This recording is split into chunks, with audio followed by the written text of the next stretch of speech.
বিসমিল্লাহির রহমানির রহিম।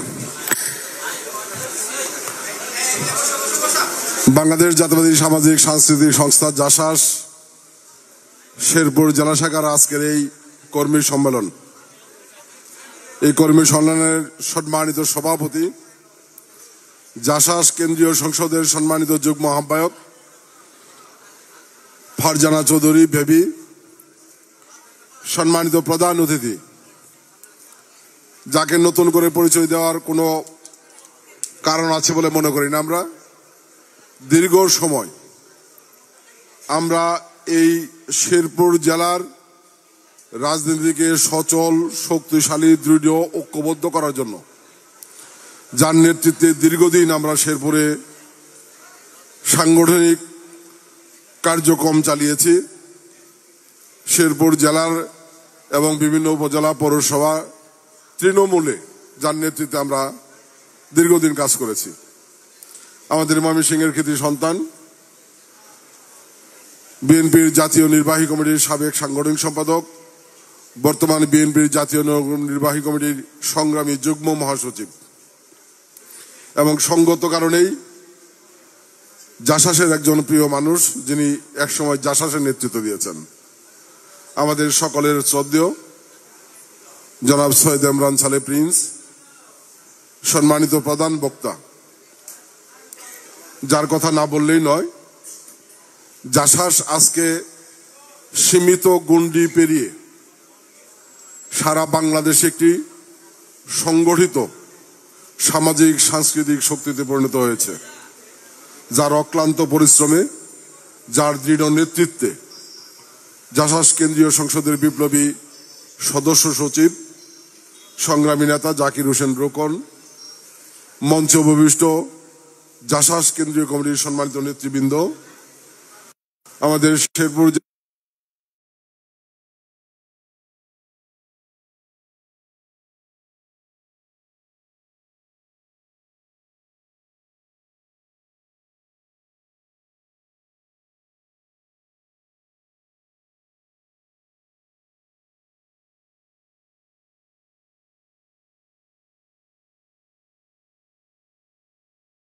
সহ সম্মানিত অতিথিবৃন্দ, উপস্থিত প্রিয় নেতাকর্মী ভাই বোনেরা, সম্মানিত উপস্থিতি, আসসালামু আলাইকুম।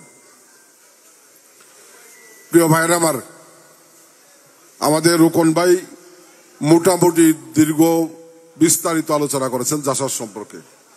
আমি দীর্ঘ আলোচনায় যাব না। প্রিন্স ভাই আপনাদের সামনে বক্তব্য রাখবেন। একটু অনুরোধ রাখবো যে দয়া করে একটু সুশৃঙ্খল চুপচাপ থেকে অনুষ্ঠানটি শেষ করতে হবে। দীর্ঘদিন পরে জাসাসের এই সম্মেলন, আজকে শেরপুরে কর্মী সভা। দীর্ঘদিন জাসাসের রাজনৈতিক অস্তিত্ব শেরপুরে নাই। আমি এক সময় প্রিন্স ভাইয়ের সাথে, প্রিন্স ভাই সাংগঠনিক সম্পাদক ছিলেন, আমি সহ সাংগঠনিক সম্পাদক হিসেবে ওনার সাথে কাজ করেছি। পরবর্তী সময়ে প্রিন্স ভাই যুগ্ম মহাসচিব হয়েছে। আমাদের আরেকজন সহযোদ্ধা শরীফুল আলম, উনি সাংগঠনিক সম্পাদক হয়েছে। ওনার নেতৃত্বে এই শেরপুরের সংগঠনকে সুসংগঠিত করার জন্য কাজ করছি।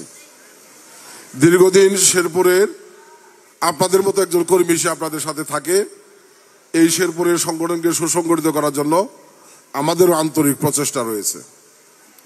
আজকে জাসাসের এই কর্মী সভার মধ্য দিয়ে জাসাস একটি সাংগঠনিক রূপ পাবে, এটা আপনারা যেমন প্রত্যাশা করেন, আমাদেরও প্রত্যাশা।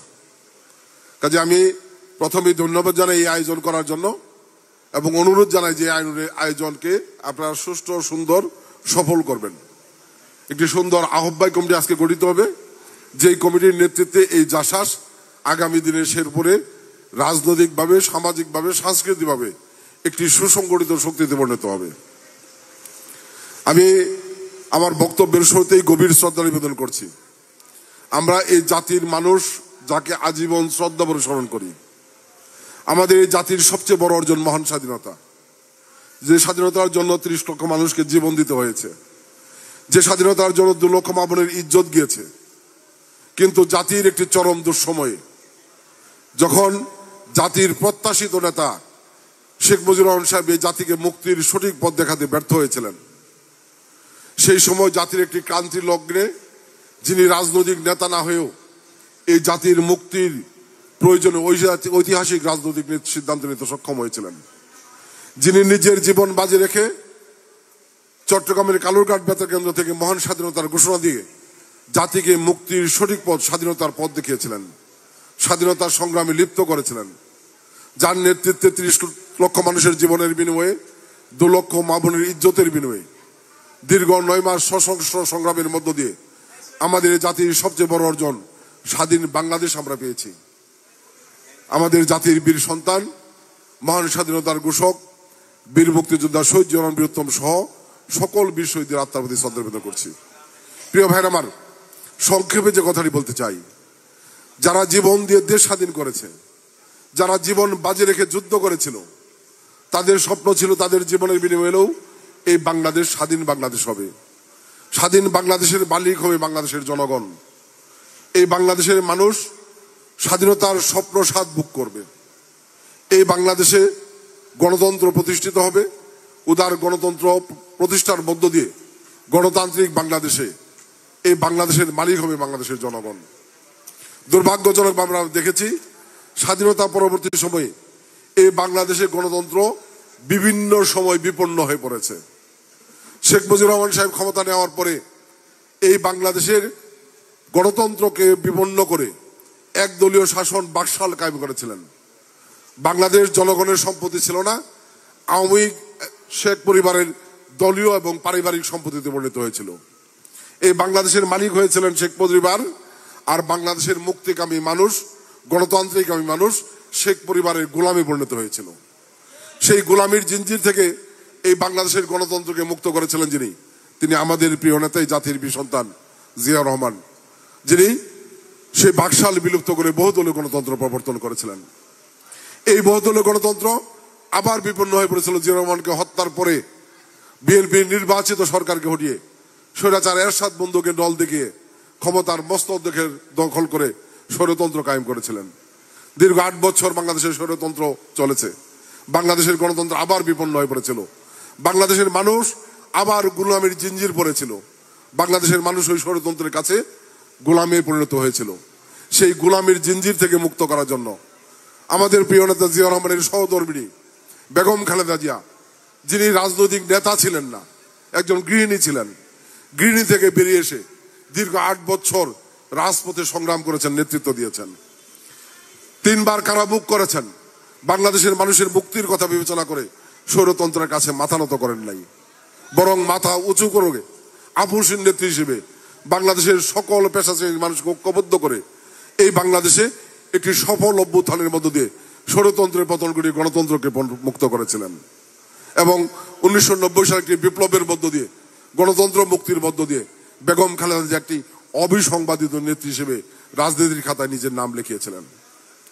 সেই গণতন্ত্র আবার 2006 সালে শেখ হাসিনার নেতৃত্বে ঢাকা সহ সারা বাংলাদেশে লগি বৈঠা দিয়ে মানুষ খুন করে সেই নির্বাচিত সরকারকে হটিয়ে অনির্বাচিত সরকার মঈনুদ্দিন ফখরুদ্দিন সরকার কায়েম করা হয়েছিল।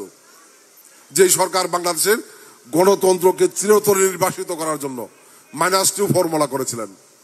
আমাদের প্রিয় নেত্রী বেগম খালেদা জিয়াকে গ্রেপ্তার করেছিলেন। গ্রেপ্তার করা হয়েছিল আমাদের বিএনপির বর্তমান ভারপ্রাপ্ত চেয়ারম্যান তারেক রহমানকে। গ্রেপ্তার করা হয়েছিল বেগম খালেদা জিয়ার আদরের ছোট পুত্র আরাফাত রহমান কুকুকে। একইভাবে গ্রেপ্তার করা হয়েছিল গণতন্ত্র বিপন্ন করার হীন উদ্দেশ্যে তৎকালীন আওয়ামী লীগের নেত্রী, সভানেত্রী শেখ হাসিনাকে।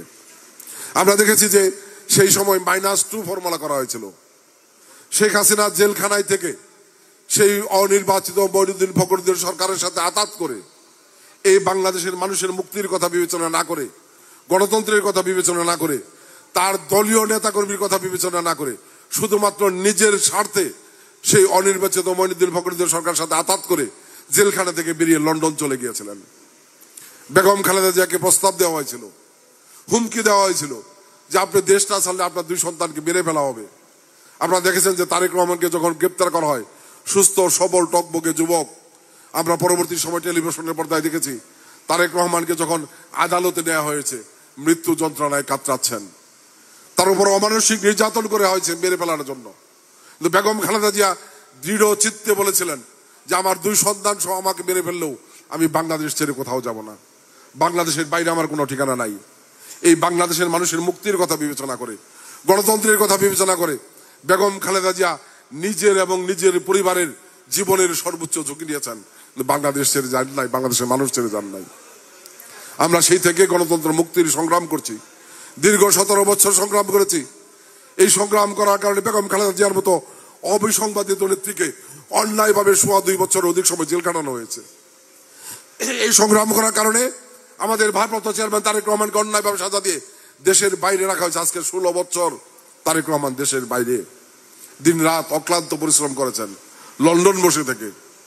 বাংলাদেশের কোনো না কোনো অঞ্চলে, প্রত্যন্ত অঞ্চলে দলীয় নেতাকর্মীর সাথে স্কাইপের মাধ্যমে যোগাযোগ করে উনি একটি সফল গণ অভ্যুত্থানের স্বপ্ন দেখেছিলেন।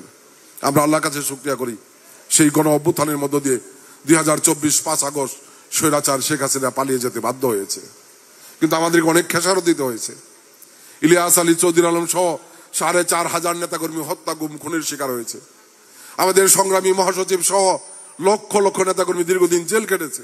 আমাদের 38 লক্ষ নেতাকর্মীর বিরুদ্ধে মিথ্যে গাইবে মামলা হয়েছে। এই শেরপুরের নেতাকর্মীও কিন্তু জেল জুলুম মিথ্যে মামলা থেকে রেহাই পায় নাই। অসংখ্য নেতাকর্মী হামলা মামলা জেল জুলুমের শিকার হয়েছেন।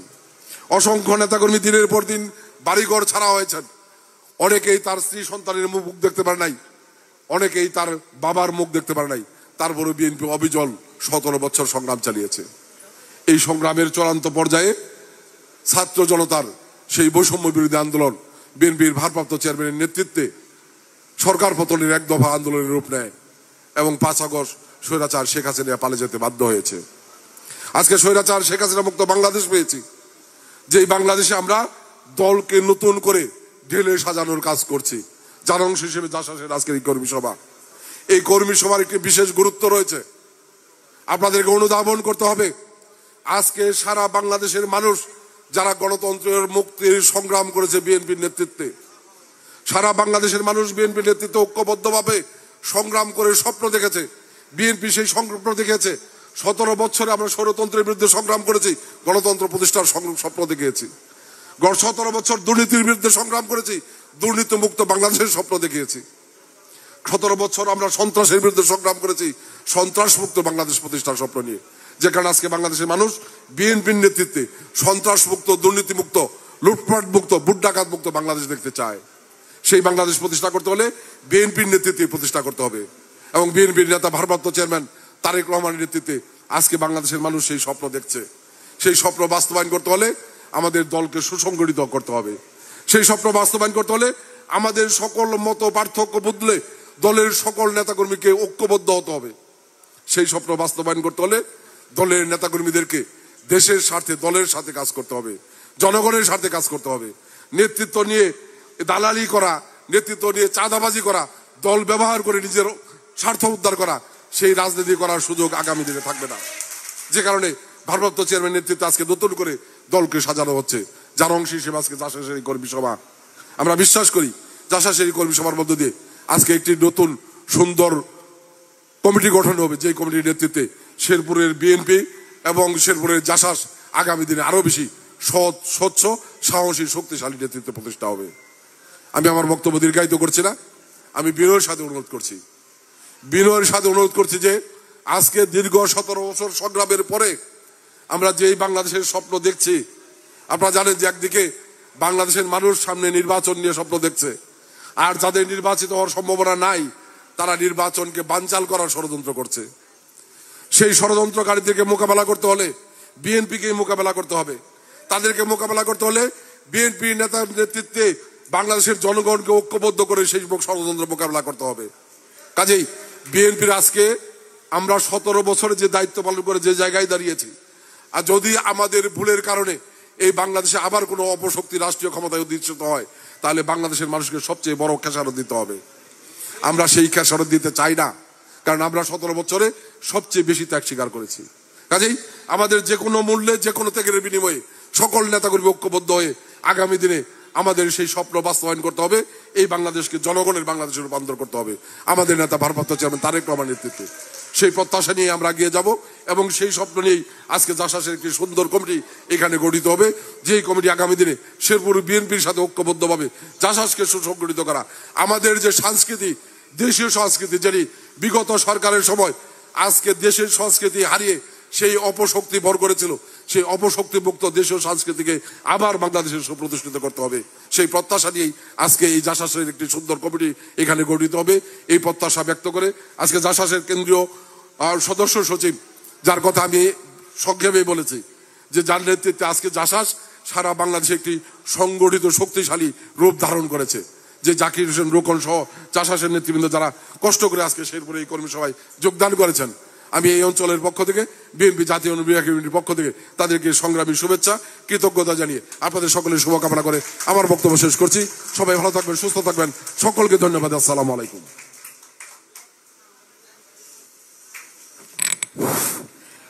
আমি ধন্যবাদ জানাচ্ছি বিএনপি ঢাকা চট্টগ্রাম ময়মনসিংহ বিভাগীয় সহ সাংগঠনিক সম্পাদক জামালপুর জেলা মানুষের মাটি ও মানুষের নেতা জনাব শাহ ওয়ারেস আলী মামুন ভাইকে, যিনি আজকে এই কর্মী সভা আমরা যে সফল করতে পেরেছি তার বিশেষ অবদান এই মামুন ভাইয়ের আছে। তিনি আমাকে সার্বক্ষণিক সহায়তা করেছেন এবং সেই জন্য জাসাস কেন্দ্রীয় কমিটির পক্ষ থেকে তাকে ধন্যবাদ এবং অভিনন্দন জানাচ্ছি।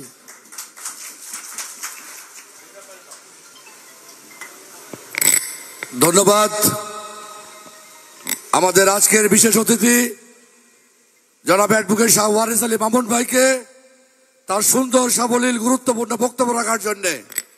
সাথী বন্ধুগণ, আজকের এই প্রধান অতিথির অনুমতি ক্রমে এই পর্যায়ে সভাপতির বক্তব্য রাখবেন জাসাস কেন্দ্রীয় আহ্বায়ক কমিটির অন্যতম যুগ্ম আহ্বায়ক, সাংস্কৃতিক পরিবার থেকে যার বেড়ে ওঠা বিশিষ্ট নৃত্য পরিচালক, আজকের এই কর্মী সভার সম্মানিত সভাপতি জনাবা ফারহানা চৌধুরী বেবি।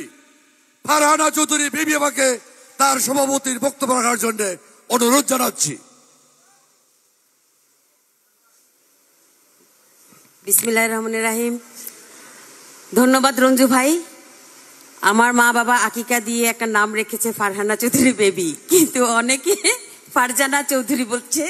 এটা জন্য ইমরান সালে প্রিন্স ভাইকে বলছিলাম, বলে যে তোমার আবার আকিকা দিতে হবে।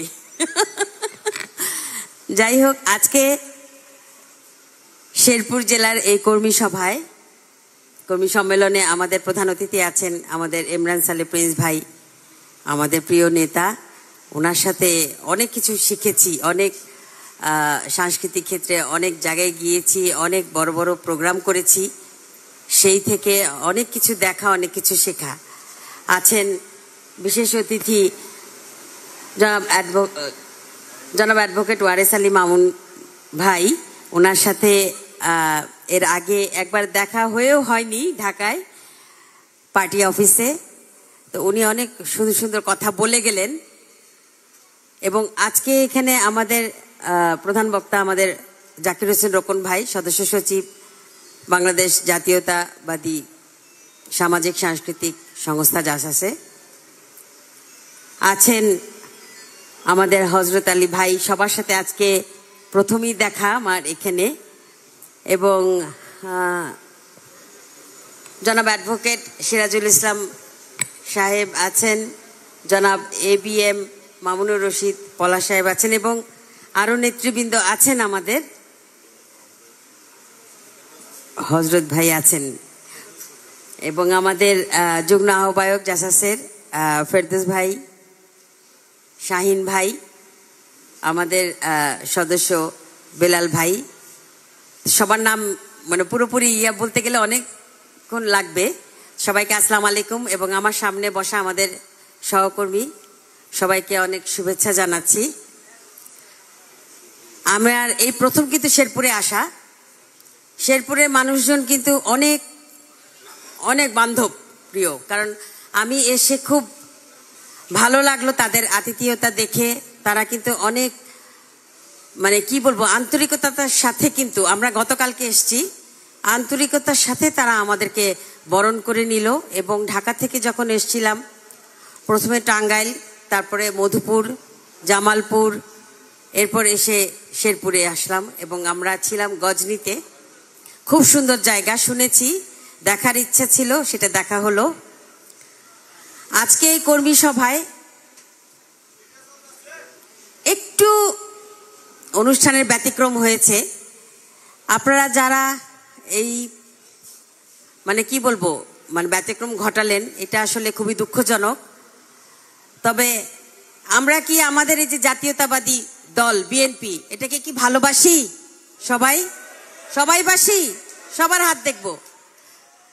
তো ভালোবাসলে, যদি মন থেকে ভালোবাসি, তাহলে তো এই ঘটনাটা ঘটাটা উচিত ছিল না। আমরা এই ঘটনা ঘটাবো কখন? ফ্যাসিস্টদের বিরুদ্ধে। সেখানে লাগান এই ঘটনা, তাদের বিরুদ্ধে রুখে দাঁড়ান। নিজেদের বিরুদ্ধে রুখে দাঁড়িয়ে কি হবে? 17 বছর তো আমরা তো এমনিতেই আমাদেরকে কোনো কথা বলতে দেয়নি, আমাদেরকে মানে অত্যাচারে গুম খুন কি না করেছে বিএনপি, তারপরে তো ভাঙতে পারেনি। পেরেছে? আপনারা দেখছেন, তার প্রমাণই আপনারা। সারা বাংলাদেশের বিএনপি কিন্তু এখন একত্রিত হয়ে নেমেছে এবং এই যে সামনে যে নির্বাচন হবে সেটাকে এখন বানচাল করার চেষ্টা করছে। এই আমাদের এক দল আছে জামাত, তারা সেই 71-এর সময় বিরোধিতা করেছে, এখন 24-এর পরেও বিরোধিতা করছে। তবে তারা, আমার মনে হয় না তারা কিছু করতে পারবে ইনশাল্লাহ। বিএনপি যদি হাতে হাত রেখে কাঁধে কাঁধ মিলিয়ে আমাদের রাষ্ট্রনায়ক তারেক রহমানের এই 31 দফা যদি মেনে চলে এবং সেইটা যদি সব জায়গায় ছড়িয়ে দেই, আমরা তো শিল্পী, আমরা তো শিল্পীর মাধ্যমে আমাদের সংগ্রাম কিন্তু করে যাচ্ছি এবং করব আগামীতে। থেমে থাকবো না কেউ। আমাদের এই নাচ গান আবৃত্তি নাটক অভিনয় বিভিন্নভাবে কিন্তু আমরা মঞ্চে উপস্থাপন করে কিন্তু আমরা যত রকম প্রতিবাদ করা সেটা কিন্তু আমরা করে এই পর্যন্ত কিন্তু এসেছি এবং আগামীতেও কিন্তু আমরা কোনোভাবে এটাকে ছাড় দেব না। 17 বছর আপনারা ছাড় দিয়েছি, আমরা কিন্তু অনেক পিছিয়ে পড়েছি, কিন্তু এবারে কিন্তু আর ছাড় দেয়া যাবে না। আপনাদের কাছে একটি অনুরোধ থাকবে, আজকে আহ্বায়ক কমিটি হবে, তো নেতা তো হবে একজন, তো নেতৃত্ব তো দিবে একজন, তো যারা দিবেই আমরা কিন্তু এই দলটিকে এই নির্বাচনে উত্তীর্ণ করে নিয়ে আসবো না ইনশাল্লাহ। কাঁধে কাঁধ মিলিয়ে একসঙ্গে কাজ করেই আসবো ইনশাল্লাহ। এবং আজকে আমাদের প্রিয়াঙ্কা, তোমাকে অনেক ধন্যবাদ, খুব সুন্দরভাবে তুমি বক্তব্য রেখেছো এবং আগামী দিনে তোমার জন্য শুভকামনা রইল এবং আপনাদেরকে অনেক ভালোবাসি। আপনারা অনেক ভালো কাজ করছেন, আপনারা অনেক ভালো মানুষ। শেরপুরে এসে বুঝলাম আপনারা অনেক ভালো মানুষ, আন্তরিকতা আপনাদের অনেক আছে। আপনারা প্লিজ কেউ কারো বিরুদ্ধে যাবেন না, কারণ আপনারা দলের বিরুদ্ধে আরেকজনের পেছনে লেগে কোনো লাভ নেই, নিজেরাই নিজেদেরকে তাহলে আবার ছেড়ে চলে যাবো। প্লিজ আপনারা সবাই একত্রিত হয়ে কাজ করবেন, এটা আমার অন্ততপক্ষে আমাদের এই জাসাস থেকে আপনাদের কাছে, এই যে জাসাস এত দূর নিয়ে আসছি, এটা কখনো আসেনি, কিন্তু সব জায়গায় জাসাস কিন্তু সংগঠিত হয়েছে। আমাদের রোকন ভাই, আমাদের হেলাল খান সাহেব আছেন আহ্বায়ক, ওনারা আমাদেরকে, আমরা সবাই মিলে কিন্তু এই জাসাসকে এখন সামনের দিকে এগিয়ে নিয়ে যাব এবং খুব এই জাসাসের কিন্তু দেখেন আপনারা যে কোনো রকম কোনো বদনাম নেই, না চাঁদাবাজির বদনাম আছে, কোনো বদনাম নেই। চাঁদাবাজি করবো কি? চাঁদাবাজি করে তো সব নিয়ে গেছে আওয়ামী লীগ ফ্যাসিস্ট সরকার। চাঁদাবাজিটা করবে কি? এখন শুধু বদনাম রটানো, এটাকে মোকাবেলা করতে হবে। পারবেন না? সবাই পারবেন ইনশাল্লাহ। সবাই ভালো থাকবেন। আমাদের বেগম জিয়াউর রহমান সাহেব অমর হোক, বেগম খালেদা জিয়া জিন্দাবাদ এবং দেশের রাষ্ট্রনায়ক তারেক রহমান সাহেব জিন্দাবাদ। আমরা সবাই উনার আসার অপেক্ষায় আছি। ইনশাল্লাহ উনি কিছুদিনের মধ্যে আসবেন এবং আমার মনে হয় এটা উনি আসলেই বাংলাদেশে পা দিলে আমরা সব ঠিক হয়ে যাবে। বিএনপি আবার আগের মতনই রাজত্ব করবে ইনশাল্লাহ। ভালো থাকবেন সবাই, ধন্যবাদ। ধন্যবাদ ফারহানা চৌধুরী বেবি আপাকে তার সুন্দর বক্তব্য রাখার জন্য। এ পর্যায়ে প্রধান অতিথির বক্তব্য রাখছেন যিনি আমাদের জাসাসের তৃণমূল থেকে উঠে আসা একদল আমাদের অহংকার, বাংলাদেশ জাতীয়তাবাদী দলের যুগ্ম মহাসচিব, যিনি ময়মনসিংহ বিভাগের সাবেক সাংগঠনিক সম্পাদক, যিনি হালুয়াঘাটের মাটি ও মানুষের নেতা, আমাদের গর্ব, আমাদের জাসাস পরিবারের গর্ব, আমাদের প্রিয় ভাই সৈয়দ ইমরান সালে প্রিন্স ভাই এখন তার প্রধান অতিথির বক্তব্য রাখছেন। আমাদের প্রিয় ভাই সৈয়দ ইমরান সালে প্রিন্স ভাই। বিসমিল্লাহির রহমানির রহিম। বসেন, এটা খারাপ দেখাতে, এটা জাসাসে মানায় না। বিসমিল্লাহির রহমানির রহিম। শেরপুর জেলা জাসাসের আজকের এই কর্মী সভার সম্মানিত সভাপতি, আমার অনেক স্নেহের ফারহানা চৌধুরী বেবি, যিনি একটি সাংস্কৃতিক পরিবার থেকে উঠে এসেছেন, নিজেও একজন সাংস্কৃতিক কর্মী, বাংলাদেশের যাকে নাচের গুরু বলা হয় রাহিজা খানম ঝুনু, তার সুযোগ্য কন্যা। সে নিজেও নৃত্যশিল্পী। আমি তার পারফরমেন্স দেখে মুগ্ধ হয়েছি আগে, এখন অবশ্য করে না, সে নিজেই পরিচালনা করে।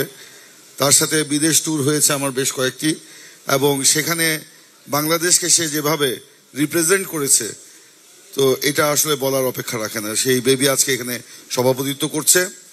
উপস্থিত আছেন আমাদের সহকর্মী, আমাদের এই ময়মনসিংহ বিভাগে বিএনপিকে সংগঠিত করার জন্য যিনি আমার সাথে কাজ করেছেন, নিজেও প্রচেষ্টা চালাচ্ছেন, অ্যাডভোকেট ওয়ারেস আলী মামুন, জামালপুরের অপ্রতিদ্বন্দ্বী নেতা, এবং যার স্বাক্ষর তিনি গত সম্মেলনে দেখিয়েছেন, সেই নেতা আমাদের মামুন ভাই আজকে এখানে বিশেষ অতিথি হিসাবে আছেন। প্রধান বক্তা আমার অত্যন্ত স্নেহের জাকির হোসেন রোকন। আমি যখন জাসাস করি তখন রোকন মতিঝিল থানা জাসাসের সদস্য সচিব। আমার হাত ধরেই ওর জাসাসের আগমন, এবং অত্যন্ত ভালো সংগঠক, ভালো সে বোঝে। এই রোকন আজকে এখানে উপস্থিত আছেন। আমাদের শেরপুর জেলা বিএনপির সম্মানিত আহ্বায়ক, তিনি প্রবীণ আইনজীবী অ্যাডভোকেট সিরাজুল ইসলাম, সদস্য সচিব প্রভাষক ABM মামুনুর রশিদ পলাশ, এবং আমাদের হজরত ভাই আলহাজ হজরত আলী শেরপুরি, নাকি আমাদের হজরত আলী শেরপুরি ভাই আমাদের মঞ্চে উপস্থিত আছেন, বক্তব্য রাখেন নাই। আমাদের এখানে আছেন আমাদের ডাক্তার সানসিলা জেবরিন প্রিয়াঙ্কা, এটা আইডল।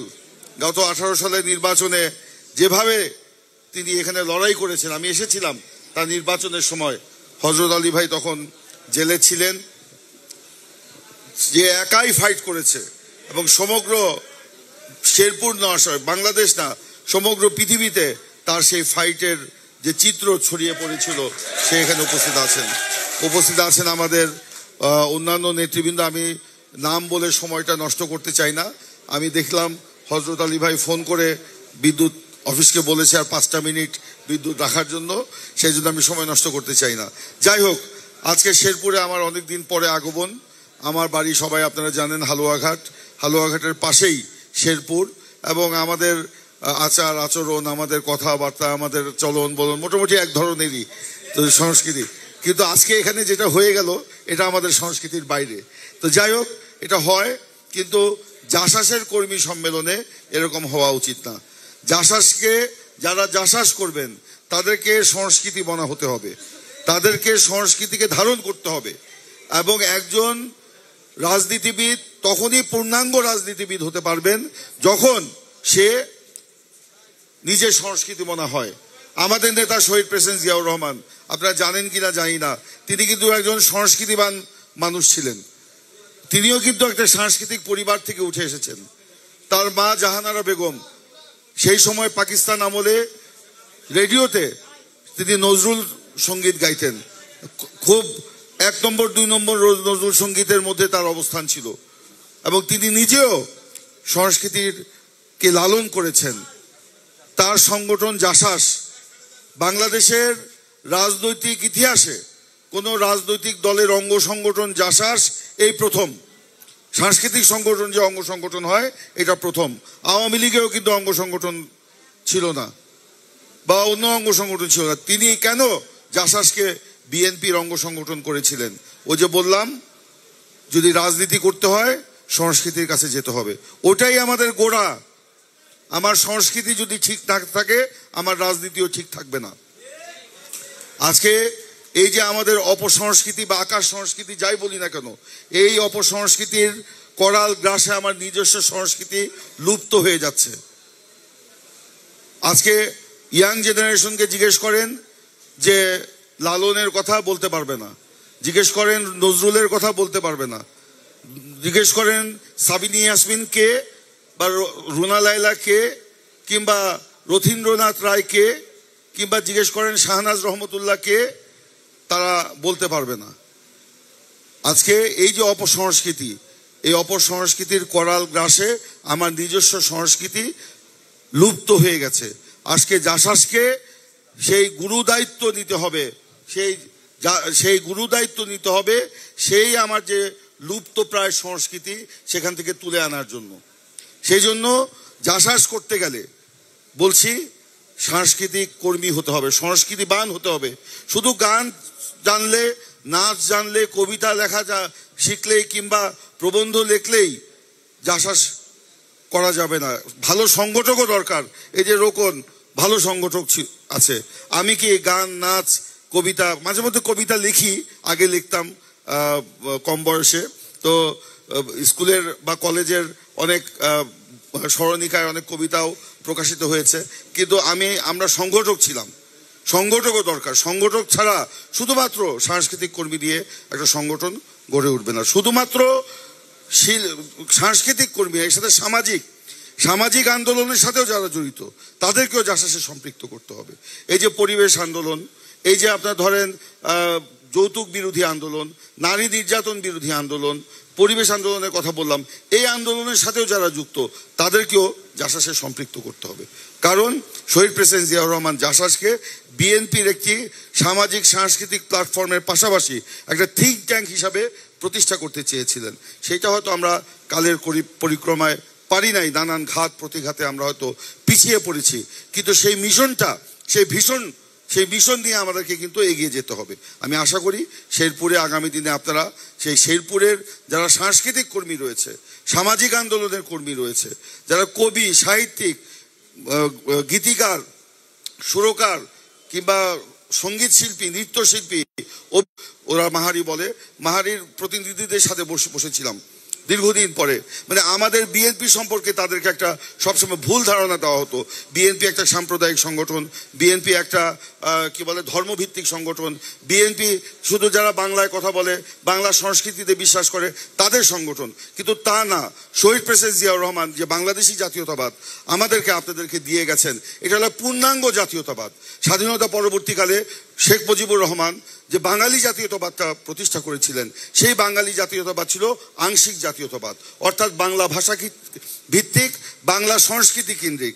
সেই কারণে আপনারা দেখেছেন সেই শেখ মুজিবুর রহমান সাহেব আওয়ামী লীগ আমলে যখন বাঙালি জাতীয়তাবাদ দিয়ে গেছেন, সেই সময় চট্টগ্রামের পার্বত্য এলাকায় তখন এই চাকমারা বিদ্রোহ ঘোষণা করেছিলেন, যে এই দেশ তো তাহলে আমার দেশ না, আমি তো বাংলায় কথা বলি না, আমি তো বাংলা সংস্কৃতিতে বিশ্বাস করি না, আমি তো বাঙালি না, তা আমার চাকমা আমি যাব কোথায়, আমার পরিচয়টা কি?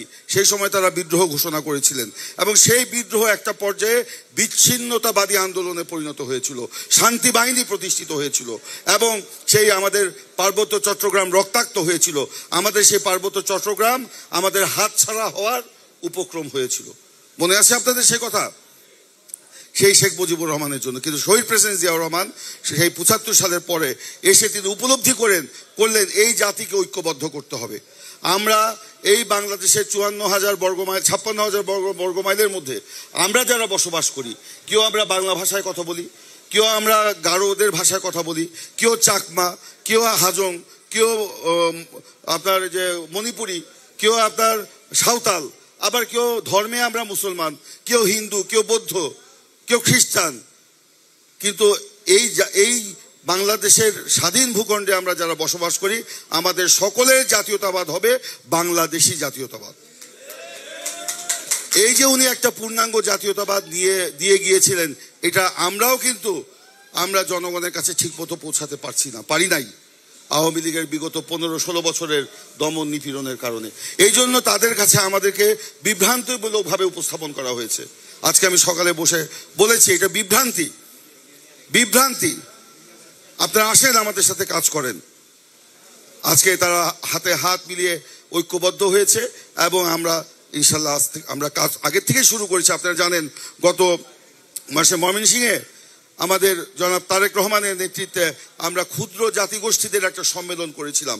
সারা বাংলাদেশে এই ক্ষুদ্র জাতিগোষ্ঠী যারা রয়েছে, প্রায় 34টি ক্ষুদ্র জাতিগোষ্ঠী রয়েছে, তাদের প্রতিনিধি নিয়ে এসে তারেক রহমান সেখানে বক্তব্য রেখে তাদেরকে বিএনপির ছায়াতলে স্থান করে দিয়েছেন। এটাই আমাদের রাজনীতি। বিএনপিকে সব জায়গায় কানেক্ট হতে হবে, সব জায়গায় কানেক্ট হতে হবে, তাহলে বিএনপি রাজনীতিটা আমরা সামনের দিকে তুলে ধরতে পারবো।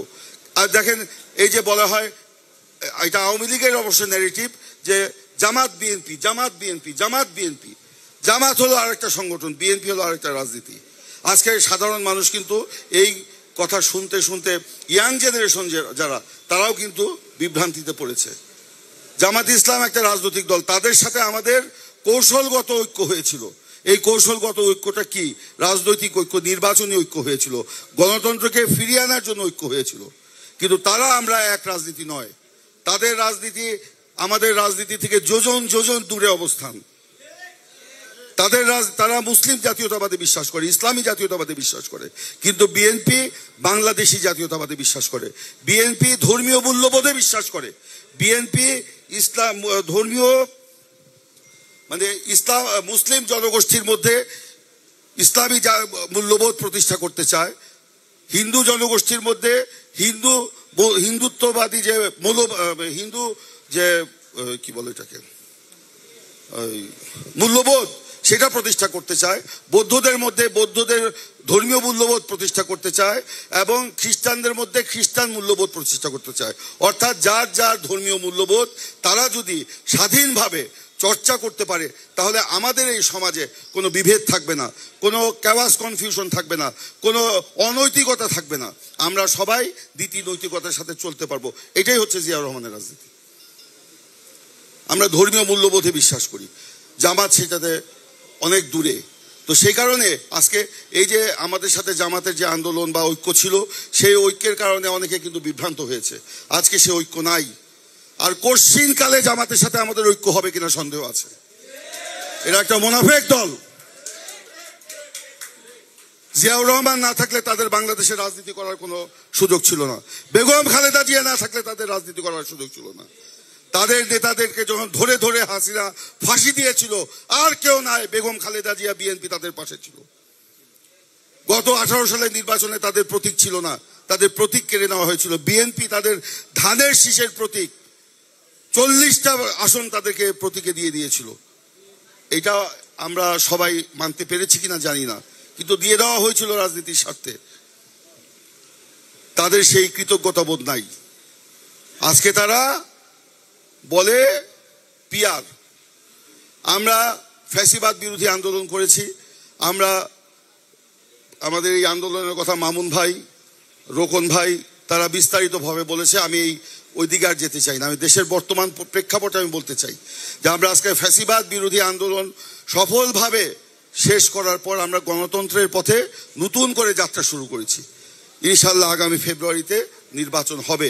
সেই নির্বাচনকে বাধাগ্রস্ত করার জন্য এই মুনাফিক জামাত তারা পিয়ার নিয়ে আন্দোলন করছে, যে পিয়ার পদ্ধতিতে নির্বাচন করতে হবে।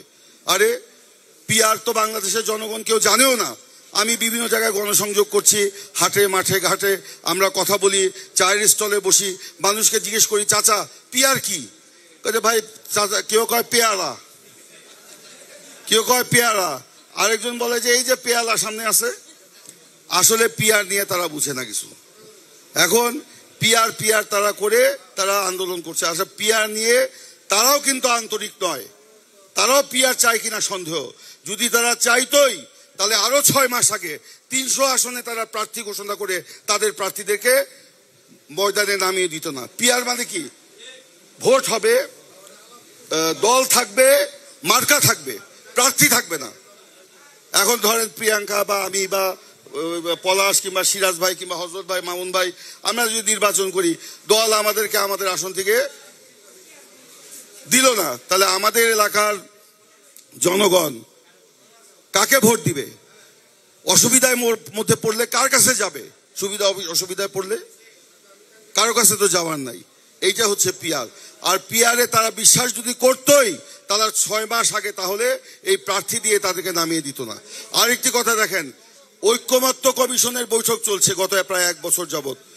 ঘন্টার পর ঘন্টা, দিনের পর দিন মাসের পর মাস বৈঠক করছে। জামাতের নেতারা খুব উচ্চ কণ্ঠে সেই বৈঠকে বক্তৃতা করে, প্রত্যেকটা বৈঠকে। কিন্তু আমি শুনলাম আমাদের সালাউদ্দিন ভাইয়ের কাছ থেকে বা আমাদের মাহমুদুর রহমান মান্না ভাইয়ের কাছ থেকে, এমনকি জুনায়েদ সাকি ভাইয়ের কাছ থেকে শুনেছি, জামাত সেই বৈঠকে একটিবারের জন্য পিয়ারের দাবিতে কোনো কথা বলে নাই। তাহলে তারা কি আন্তরিক? আন্তরিক না। আজকে সেই ঐক্যমত্য কমিশনের বৈঠক চলাকালে, বৈঠক অব্যাহত থাকা অবস্থায় তারা আজকে রাজপথে এসেছে। কেন? বিশৃঙ্খলা সৃষ্টি করার জন্য। আসলে তাদের উদ্দেশ্য হচ্ছে পিয়ার নয়, বাংলাদেশের নির্বাচনকে প্রলম্বিত করা, পারলে নস্যাৎ করে দেওয়া, যাতে নির্বাচন না হয়। কারণ নির্বাচন যদি হয় তাদের কি পরিস্থিতি হবে আপনারা জানেন। তারা বিএনপিকে সহ্য করতে পারছে না, কারণ তারা জানে বাংলাদেশের মানুষ বিএনপিকে ভোট দেওয়ার জন্য মুখিয়ে আছে। অবাধ নিরপেক্ষ সুষ্ঠু নির্বাচন হলে বিএনপি ইনশাল্লাহ বিজয়ী হবে, এটা তাদের সহ্য হচ্ছে না। তারা এই আন্দোলন করে বিএনপির উপর চাপ সৃষ্টি করতে চায়। কেন চাপ সৃষ্টি করতে চায়? বিএনপি তো ক্ষমতায় নাই। আমি কয়েকদিন আগে একটা টক শো করলাম, সেই টক শোতে ইসলামী আন্দোলনের এক নেতা ছিল, তাকে উপস্থাপক জিজ্ঞেস করলো আপনাদের এই পিয়ারের আন্দোলন কার বিরুদ্ধে? উনি বলেই ফেললেন মুখ ফসকে, বিএনপির বিরুদ্ধে। আচ্ছা, তার 1 ঘন্টা পরে আরেকটা টক শোতে, হ্যাঁ ওই যে কোথায় গেলাম, আর টিভিতে, সেখানে উপস্থাপক জামাতের নেতাকে জিজ্ঞেস করলো যে আপনাদের আন্দোলন কার বিরুদ্ধে? বলে সরকারের বিরুদ্ধে। তাদের নিজেদের তো ঠিক নাই কার বিরুদ্ধে আন্দোলন করতেছে, তারা কার কাছ থেকে দাবি করবে। আসলে এটা বড় কথা নয়, বড় কথা হচ্ছে তারা পিয়ারের আন্দোলনের নামে নির্বাচনকে প্রলম্বিত করতে চায়। আমরা দ্ব্যর্থহীন ভাষায় বলে দিতে চাই, গত 15 বছর 16 বছর বাংলাদেশের মানুষ ভোট দিতে পারে নাই, তাদের নির্বাচিত প্রতিনিধি নির্বাচিত করতে পারে নাই। সেই জন্য গণতন্ত্র রসাতলে গিয়েছিল, সেই জন্য দেশের আইন শৃঙ্খলা রসাতলে গিয়েছিল। জনগণের ভাগ্যের কোনো পরিবর্তন ঘটে নাই, শুধু লুটপাট তন্ত্র, স্বৈরতন্ত্র, ফ্যাসিবাদ কায়েম হয়েছিল। এখন স্বৈরাচারের অবসানের পরে বাংলাদেশের মানুষ এই গণতন্ত্রের যাত্রায় ভোট দেওয়ার জন্য মুখিয়ে আছে। এই ভোটকে যেভাবেই হোক আমাদেরকে আজকে সফল করতে হবে, অর্থবহ করতে হবে। বিএনপির নেতাকর্মীদেরকে সেই দায়িত্ব দিয়ে ঐক্যবদ্ধ হয়ে সেই ভোটকে সফল করতে হবে ইনশাল্লাহ। আজকে ঘরের মধ্যে নয়, আমাদের আজকে ছড়িয়ে পড়তে হবে, ডোর টু ডোর ধানের শীষের পক্ষে ভোট চাইতে হবে। বেগম খালেদা জিয়ার সালাম দিতে হবে, তারেক রহমানের সালাম দিতে হবে, ধানের শীষের পক্ষে ভোট চাইতে হবে। আজকে তাই আমাদের একটা ঐক্যবদ্ধ হতে হবে। এই যে পিয়ার নিয়ে আন্দোলন করছে, আপনি দেখেন সেই আন্দোলন কিন্তু জমে নাই। গতকালকে একটা কর্মসূচি ছিল, আজকে দেখলাম আরেকটা কর্মসূচি তারা করেছে। তাদের নেতাকর্মী ছাড়া সাধারণ মানুষের সেখানে কোনো উপস্থিতি নাই। আছে দেখছেন তো? তাদের যেখানে সাধারণ মানুষ, আপনার জনসাধারণ যে দাবিকে সমর্থন করে না, সেই আন্দোলন হালে পানি পাবে না। সেই জন্য তাদেরকে বলবো এগুলো পরিত্যাগ করে নির্বাচনের পথে আসুন। পিয়ার পদ্ধতিতে বাংলাদেশে কোনো নির্বাচন হবে না, হবে না, হবে না। বাংলাদেশের মানুষ সরাসরি প্রার্থীকে দেখে, মার্কা দেখে, দল দেখে, ব্যালটে সিল মেরে ভোট দিবে ইনশাল্লাহ। সেই জন্য আপনাদেরকে বলবো আপনারা ফিরে আসুন। আর যদি আপনারা এই আন্দোলনের নামে বিশৃঙ্খলা সৃষ্টি করতে চান, সেই 71-এ স্বাধীনতার যুদ্ধের বিরুদ্ধে বিরোধিতা করতে গিয়ে জনগণ আপনাদেরকে কি খেতাব দিয়েছিল আপনারা জানেন। এইবার এই গণতন্ত্রকে নস্যাৎ যদি আপনারা আল্লাহ না করুক আপনারা করেন, জনগণ আপনাদেরকে আর ক্ষমা করবে না। এই জামাত শুধু ভুল রাজনীতি করে। পাকিস্তান প্রতিষ্ঠার আন্দোলনেও তারা বিরোধিতা করেছিল, 71-এর স্বাধীনতা যুদ্ধেও তারা বিরোধিতা করেছে, এখনো তারা ভুল রাজনীতি করছে। এই ভুলে ভরা রাজনীতি বাংলাদেশের জনগণ আর গ্রহণ করবে না। ডাকসু নির্বাচন, রাকসু নির্বাচন, জাকসু নির্বাচন ইত্যাদি ইত্যাদি নিয়ে তারা খুব মৌজে আছে, খুব আকাশে উঠছে। তাদেরকে বলতে চাই, ডাকসু নির্বাচন আর জাতীয় নির্বাচন এক নয়। ডাকসু নির্বাচন আর জাতীয় নির্বাচন এক নয়। সেখানে আপনারা পতিত ফ্যাসিবাদের সাথে আঘাত করেছেন, ফ্যাসিবাদের ভোট আপনারা নিয়েছেন, জামাতের প্রশাসন বসিয়েছেন, তাদের মাধ্যমে ইঞ্জিনিয়ারিং করে আপনারা জিতেছেন। ডাকসু নির্বাচন আমাদের চোখ খুলে দিয়েছে। আগামীবার এই প্র্যাকটিস আর হবে না আগামী নির্বাচনে ইনশাল্লাহ। সেই জন্য বলবো আপনারা জনগণকে বুঝাবেন, হাটে ঘাটে মাঠে চায়ের আড্ডায় বৈঠকে আপনারা জনগণকে সম্পৃক্ত করবেন। জনগণই হলো সকল ক্ষমতার উৎস, শহীদ প্রেসিডেন্ট জিয়াউর রহমান বলে গিয়েছিলেন। আর তারেক রহমান বলছেন জনগণের সাথে থাকুন, জনগণকে সঙ্গে রাখুন। জনগণ চায় না এমন কোন কাজ বিএনপি নেতা কর্মীর করা চলবে না। যারা এরকম করেছিল, গতকাল তারেক রহমান বিবৃতি দিয়ে বলেছে 7,000 নেতা কর্মীকে তিনি দল থেকে বহিষ্কার করেছেন। তারা যত বড় নেতা হোক, যত ত্যাগী হোক, যত জেল খাটা নেতা হোক, যত জনপ্রিয় হোক না কেন, তাদেরকে তিনি স্পেয়ার করেন নাই। করছেন? অনেক বড় বড় নেতাকে কিন্তু তিনি বহিষ্কার করেছেন। তাই বলবো, আমাদের এই অসৎ পথে পা বাড়ানো যাবে না। যারা আমাদের নেতা কর্মী, বিএনপি যারা নেতা কর্মী, কেউ অসৎ পথে পা বাড়াতে পারে না। আর যারা বাড়াবে, আপনারা ধরে তাদেরকে শায়েস্তা করবেন। আমাদের এত বছরের অর্জন, এই 2-4 জন বিপদগামীর অপকর্মের জন্য আমরা ভেস্তে দিতে যেতে পারি না। বিএনপি অপকর্মকারীদের জায়গা নয়। আপনারা সবাইকে ঐক্যবদ্ধ করবেন এই অপকর্মকারীদের বিরুদ্ধে। আমাদের বিরুদ্ধে যে প্রোপাগান্ডা ছড়ানো হচ্ছে, সেই ব্যাপারেও আপনারা কথা বলবেন এবং সেখানে আসল প্রকৃত ঘটনা জনগণের সামনে আপনারা তুলে ধরবেন। যাই হোক, দীর্ঘক্ষণ বক্তব্য রাখলাম, আমি আর বক্তব্য দীর্ঘায়িত করব না। আজকের এই কর্মী সভায় আপনারা সকলে সম্মিলিতভাবে এখানে সমবেত হয়েছেন। একটা হয়তো কমিটি হবে, সেই কমিটি এখানে রোকন বলেছে বায়োডাটা দেওয়ার জন্য, বায়োডাটা দিবে, কারণ আমাদের যাচাই বাছাই করতে হবে। আজকে যে পরিস্থিতি, এই সুযোগে অনেক ক্যাটাগরি এখানে শহীদ প্রেসিডেন্ট জিয়াউর রহমান দিয়েছেন। আমরা সেই অর্থে জাসাসকে করতে চাই, শেরপুরে একটা প্রকৃত অর্থে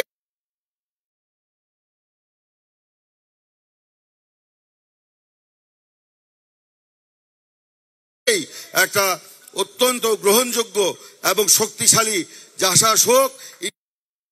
ইনশাল্লাহ সেই জাসাসের